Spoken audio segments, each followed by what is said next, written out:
Welcome back to Arry the Stag. TR Tony here, sat down looking forward a few weeks' time, and the Southwestern Vehicle Auctions Classic Car Auction is almost upon us. We're just about a month away. Friday the 28th of July 23 is the next auction, starting at 10 o'clock down in the SWVA premises in Poole. You can physically now go and bid at the auction house, which is brilliant, but you can also witness it online and watch it on YouTube live as well too, which is really interesting to watch the cars go through. Lots on this time. You've got the end of October scheduled for the next one, 27th of October, so that's coming up in due course. And these are always very well subscribed to and definitely worth a quick deep dive in advance of the auction itself. Okay, so if we dive in then, I think already there's something like 3 pages worth of cars already queued up, ready to go to auction at the end of July, as we said. Something like 68 cars in total already on the list, which is brilliant. And a good mix of traditional, as I would call it, classic cars. So, for example, the first one up there is the MG Midget 1972 with 10,000 not warranted miles. Stored and retrieved as a barn find. Looks kind of quite interesting and up for grabs, with the TVR Tamar 1977 coming very closely behind it, and a VW Beetle 1600 1998, so a bit later on that front. So a good mix of modern and classic. This one grabbed my attention. It's a Mercedes 430L. I used to have a 320 CDI in exactly the same shape. Loved the car. Did 280,000, I think, miles on it in the end before I crashed it. 154,000 on this one, and 2003. Been used as a wedding car, and interesting enough, it's got a registration on it, YC51WED, which a quick glance, if you look closely, says yes, I wed. So very, very topical. A Rover 100, Saab 9.3 there, Eco 2000 with a modern day Ford Fiesta 1999. He says it's 5 years old now, but the time seems to fly past very quickly. There's a Rover 75 Connoisseur 2002, 132,000. And love these, the Austin Healey Sprite Mark IV 1970 in blue. Looks like has had a complete engine out and respray back in 1989. And yeah, some beautiful looking cars. I'll dive into one or two of these in just a second. Let's have a look on the next page and see what else is coming up for grabs.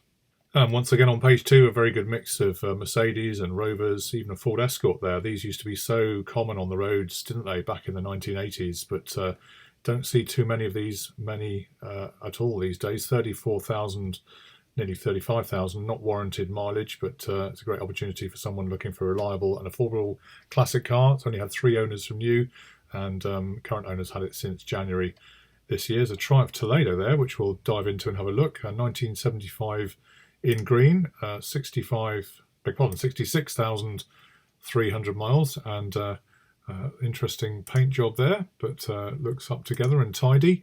You know, these were kind of cars of their time. Looks like it's had a few retrofit wheels and so on, but not too sure about the guide price on it. Again, videos here if you want to watch. Go onto the website. You can actually play YouTube, and there's a walk around video that they do. Only £1,000 to £2,000.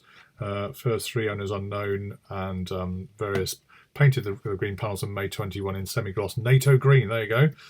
And moving on from the Triumph Toledo, it's just interesting, isn't it? Some of the modern classics that in my lifetime seem to have come and gone. BMW Z3 Roadster, a great car, 1998. Again, look at that. It's 25 years old already, with another one, year 2000, just beneath it. Little lovely Austin 7 AE Tourer, 1934.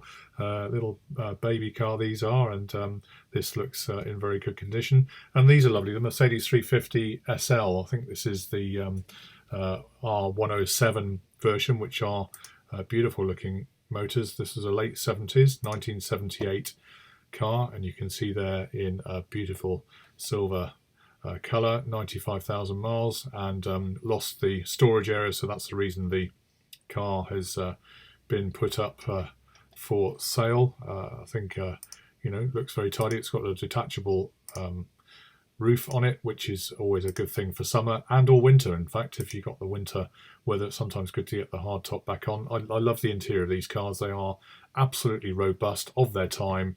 Compared to modern Mercedes, for example, I think these are a lot more hard wearing. Some of the later S-classes that I had very cheap, nasty plastic fittings, which used to break off quite a bit. Again, you know, there's some bits and pieces that need doing to this car, but with a beautiful, reliable Mercedes engine under the bonnet, I'm sure you won't go far wrong with that one. And there it is. Let's go back to the catalogue. Oh, by the way, I love these wheels. I love the covers. Absolutely gorgeous. And once again, back out to the catalogue itself. That was a Mercedes 350 SL we just dived into. A couple of other Mercedes there, 220 Estate. Pretty rare car now, 2-owner and low mileage example.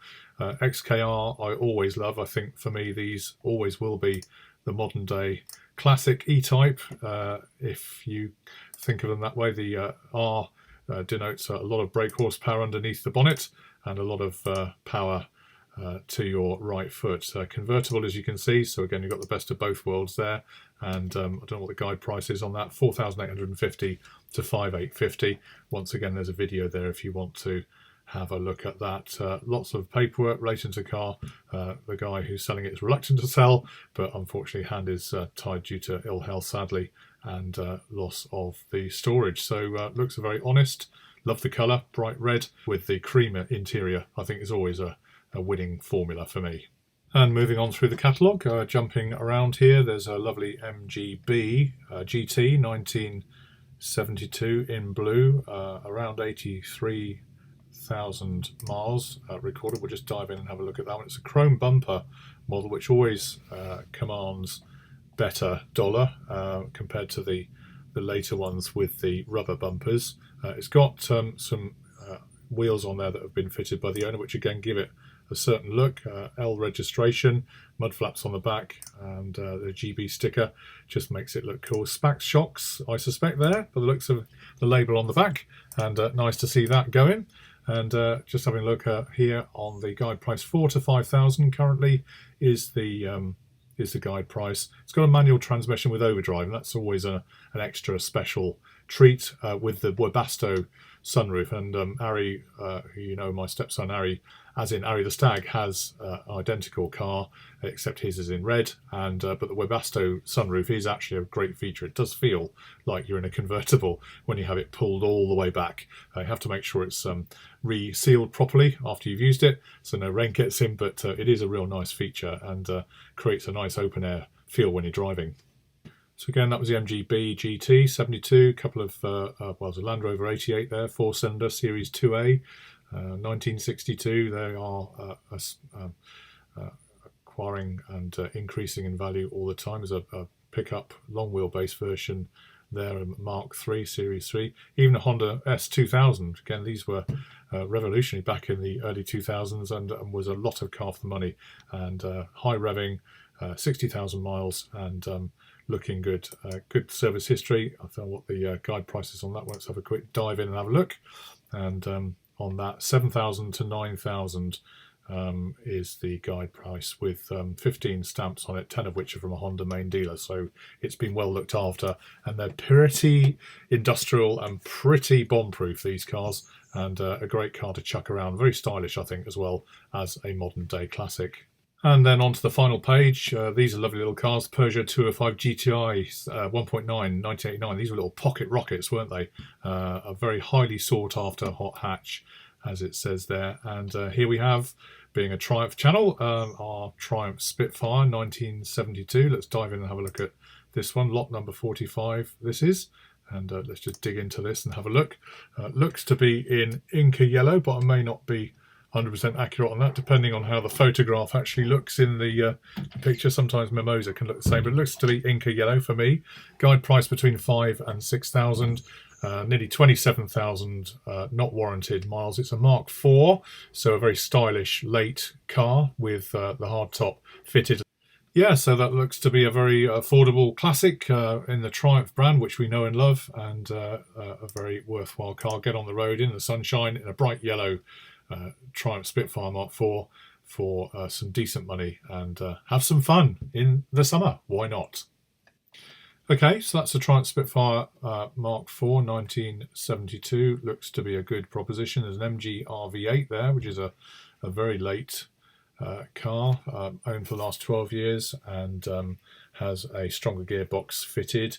Jaguar 3.4S. There's a Mark 2 Ford Escort there, 1600 Sport, 1976, and a rare and desirable find in that kind of baby blue colour, which is beautiful, completely refurbished, and there's a lot of work done on it, so it looks to be a very saleable car. Let's just dive in and have a look at that. 41,234 miles. Again, not warranted, as they cannot do, of course, but this looks glorious. Once again, there's a video there. Escort 1600 Sport, 8,500 to 9,500, and a 4-door model that was originally imported from South Africa, interestingly enough, and registered in the UK in 2019. It's that light blue, baby blue colour, as I call it, with black trimmings, and interior is very good as well. 1.6 4 litre, 84 horsepower, and that's been tuned and now carries a lot more poke.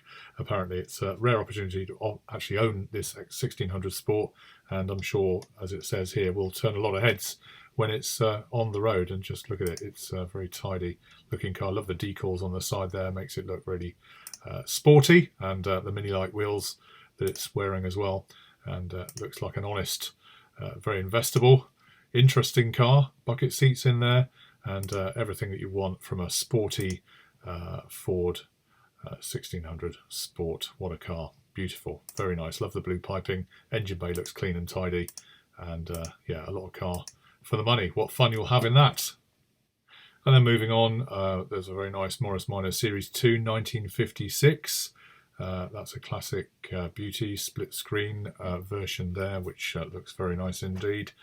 Ford Sierra Cozzy 4x491, Daimler V8 250 1965. Interesting car. Even an Aston Martin Alfred Dunhill DB7 Volante, which again, beautiful looking car.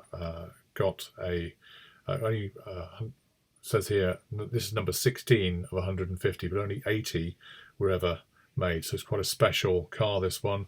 Full Aston service history up to 23,000, and all their certificates and paperwork with it as well, including the last 3 V5s. Interesting. And finally, there's a Jaguar Mark II 3.8 Saloon 1965 there, which looks very saleable, and beautiful Mini Cooper S 1968. These are pretty rare these days. This is a Mark II finished in vibrant red, it says, and again looks like another little pocket rocket. F registration, guide price 22.5 to 25,000 as a kind of guide, and beautiful provenance there with it, and I'm sure you can read that at your leisure, and just looks the DBs, I think. Really beautiful looking car. And there you have it, a really tasty looking top classic investment. And actually, since we started this video, it would appear now we're up to lot number 68, and finish off currently with more to come, I'm sure, with a 1981 Mercedes 380 SL. Okay, so just to remind you, the Southwestern Vehicle Auctions Classic Car Auction is coming up on the 28th July, starts at 10 AM. You can go and view the cars, and they're very keen for you to go and do that. They're all laid out. You can make an appointment between these times here. Closing date is 14th of July, so you've still got a couple of weeks yet to submit your Classic if you want to sell it. And it really is a great event. You can watch it on YouTube, and you can watch it online as well, or physically go there and have a really entertaining morning's experience. It's great fun, and the smell and the sounds and the people and the breakfasts are just wonderful. There you go, guys. Hope you enjoyed that quick overview. Tell us what you think, and we'll see you online on Arry the Stag very soon. Cheers for now, guys. All the best. Bye.